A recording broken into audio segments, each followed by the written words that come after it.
On your screens right now are the visuals of a multi-story building and a tower collapsing in Gaza. This building houses Hamas's top officials and media outlets working from the Gaza City.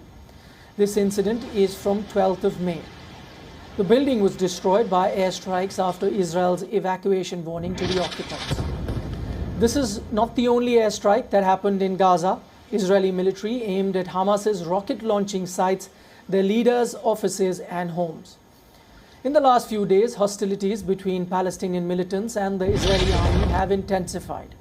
In the next few minutes, we bring you the latest from Ground Zero.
Some frightening and dramatic visuals those. Now more than 100 Palestinians in the Gaza Strip have been killed over the past 4 days of military conflict with Israel.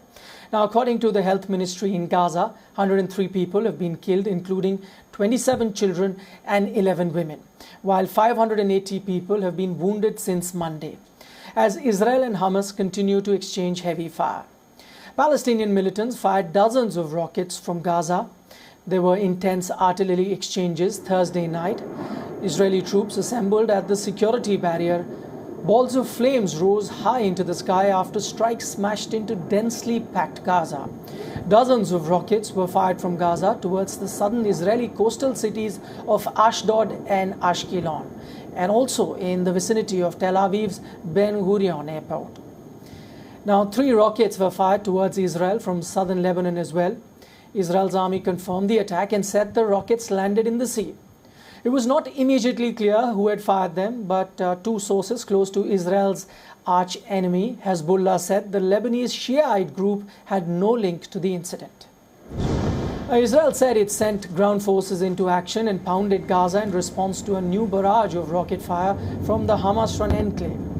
The Israeli army had allegedly sent a message to the media saying troops were in the Gaza Strip.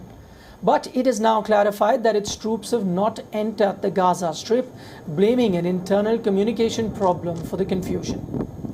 Now, as violence escalates, Israeli security forces are scrambling to contain deadly riots between Jews and Arabs. Israeli Prime Minister Benjamin Netanyahu said his country is dealing with a campaign on 2 fronts, Gaza and Israel's cities, and that his government has given 100% backing to the police, to the soldiers of the border police, and to the other security forces to restore law and order. החזית השנייה, ערי ישראל. אמרתי היום ואני אומר זאת שוב, אנחנו נותנים 100% גיבוי לשוטרים ולחיילי מג"ב ולשאר כוחות הביטחון כדי להשיב את החוק והסדר לערי ישראל. לא נסבול אנרכיה. אנחנו נותנים גיבוי למשטרה כדי להפעיל את כל האמצעים עם כל הסמכויות, כולל שיתוף של חיילי צה"ל, כולל שיתוף של השב"כ, ונתנו כאן סמכויות של מצב חירום. כל האמצעים הללו חשובים, לגיטימיים והכרחיים, כדי להפסיק את ההתפרעות הזאת בתוך מדינת ישראל. Right. Meanwhile, after the United States blocked the originally scheduled meeting for Friday, the UN Security Council will now hold a virtual public meeting on the Israeli-Palestinian conflict on Sunday. The Islamist group Hamas that controls Gaza has warned of a heavy response to a possible ground incursion and ahead of more possible Israeli attacks with Hamas.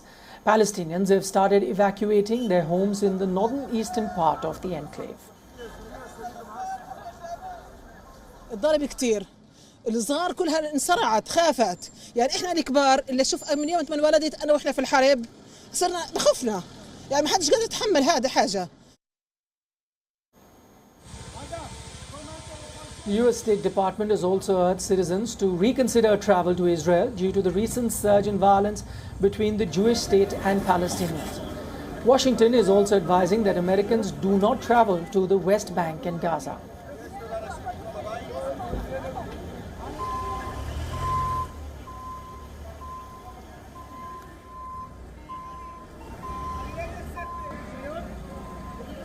We're now joined by journalist Elon Levy from Tel Aviv. Thanks so much for talking to WION. Firstly, despite repeated international calls for calm, there is no sign of the violence abating. In fact, fears of a full-scale war between Israel and Gaza are growing. Is that a valid concern at the moment? At the moment, the situation is very disturbing. Let's just remind viewers what happened overnight. 190 rockets fired from the Gaza Strip at Israel. Israel says about 30 of them actually fell inside the Gaza Strip, no doubt accounting for Palestinian casualties there. And the Israeli army launched a massive operation to take out Hamas's tunnels that it's dug underneath the Gaza Strip. Israel did not want this campaign. It didn't initiate it. Let's remember it began when Hamas fired 7 rockets at the capital city of Jerusalem. But at the moment, Israel sees that it has a bank of targets that it wants to get through in the Gaza Strip to make sure that Hamas cannot fire rockets at Israel as it sees fit. Yesterday, it released news of a rocket that has a reach of apparently 250 kilometers. So Israel at the moment is concerned to make the rockets stop, but to make sure that the rockets stop for good and that Hamas can't keep firing rockets whenever it fancies. Right, you talk about the targets that Israel has identified. Now, due to heavy shelling from Israel, Palestinian families living in Gaza's Sheikh neighborhood have started evacuating. Wasn't evacuation the bone of contention in the first place? I'm not quite sure I understand the question. I was trying to say that because of the shelling now from the Israeli side, we are getting reports that Palestinian families have now begun evacuating from Gaza's Sheikh neighborhood. Now, my question to you is, wasn't evacuation the bone of contention to begin with? No, as I understand what is happening in the Gaza Strip is that civilians are fleeing in order to avoid the immediate hostilities. Let's remember Hamas, as a terrorist organization, has embedded itself deep inside civilian areas, has been firing rockets inside civilian areas, keeping its military infrastructure inside civilian buildings. And the Israeli army has adopted a strategy of warning civilians when there is an impending attack to keep them out of the way in order to try to minimize civilian casualties. So hopefully anyone who's the conflict will be able to return home when the fighting dies down. But you know, certainly it's important for civilians to keep out of harm's way when a terrorist group is operating from the heart of civilian areas. All right, now just moving on from there, we're talking about the shelling that's happening from both sides. Now, how is the move by United States, who reportedly blocked the UN Security Council meet, being viewed by neutrals and media around the globe? Do they really feel it is going to aid diplomacy, as is being stated? Look, Israel, of course, there's no escaping that at the end there's going to have to be a solution that brings on diplomatic aspects and understandings at the end of the conflict. I think right now Israel appreciates the fact that the United States, as its strongest ally in the world, is giving it the time that it needs in order to eliminate Hamas's terrorist infrastructure. You know, I want to remind viewers that the Hamas terror threat against Israel has been going on for nigh 20 years. And what we're experiencing now is just a big example of what has been reality in southern Israel for very, very many years. So Israel wants that international support and that international solidarity to be able to target the terrorists on its borders who are firing rockets at Israeli civilians instead of having an immediate ceasefire in imposed on it, and then Hamas will maintain the power whenever it wants next time to press the button and keep firing rockets. Okay, now we've spoken about the external conflict. Let me talk to you about the internal situation. Now, Arab-Jews clashes are spreading to several Israeli towns, more specifically in the mixed Jewish-Arab city of Lod. How do you assess the situation there at the moment? The situation is extremely grim. I mean, it's frankly depressing as a resident of Israel to see what can only be described as race riots between Jews and Arabs. We've had horrific examples of Arabs lynching Jews, Jews lynching Arabs, synagogues set on fire in the northern town of Acre, really mobs going around burning down Jewish-owned villages, Jewish vigilante violence against Arabs in the town of Lod as well.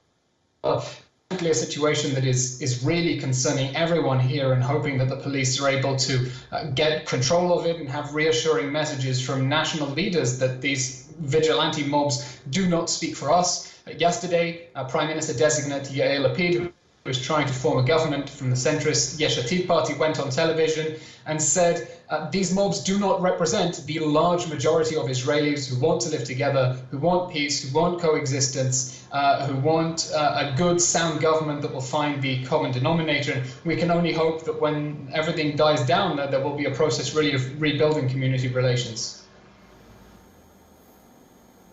All right, that was Elon Levy joining us live from Tel Aviv. Thank you so much, Elon, for all those updates that you've given us.